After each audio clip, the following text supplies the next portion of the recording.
Chapter 35, Feasting on Bones, that means eating bones. It is sure to be a slow, agonizing death, children. Agonizing means painful, expounded the witch.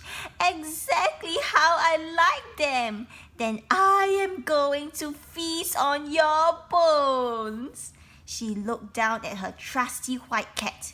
Guess what you're having for tea, Two Fang?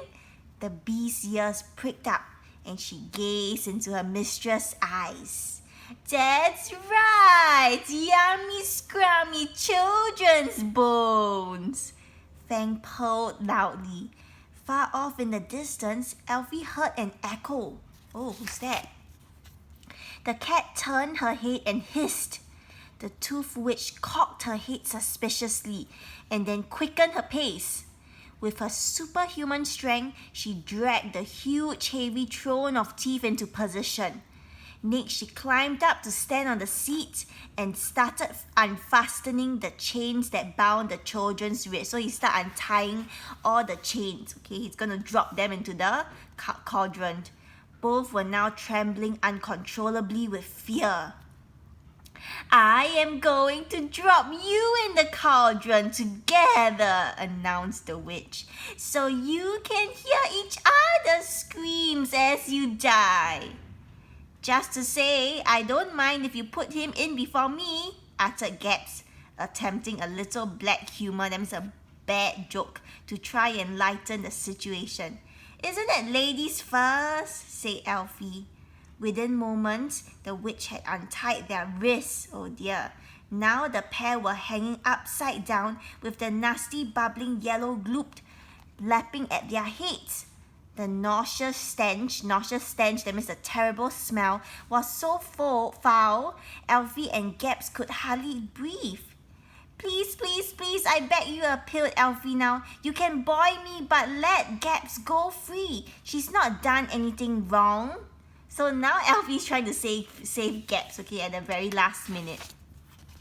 It was no use. The witch was not for turning. Human emotion!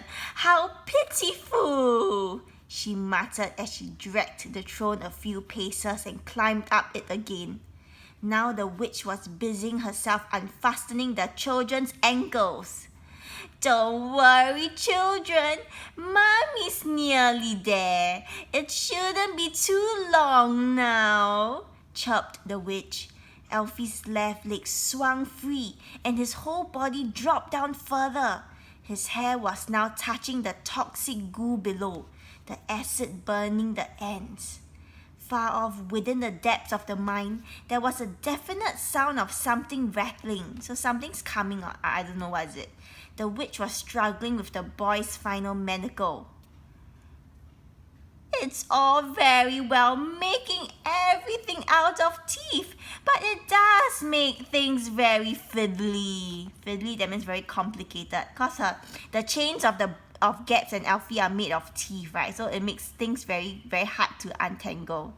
Now Fang started to help her mistress, leaping on her shoulder and nibbling at the binds with her sharp teeth.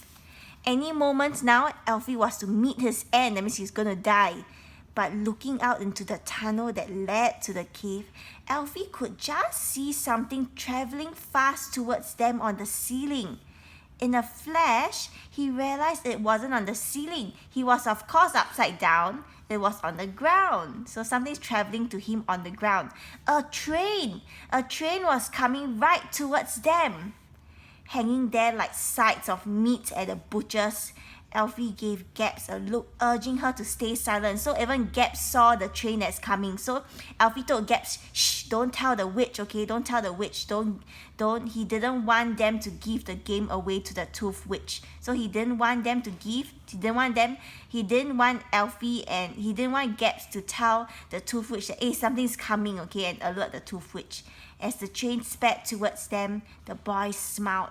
At the front of it, driving the engine, was a welcome face. It was Dad.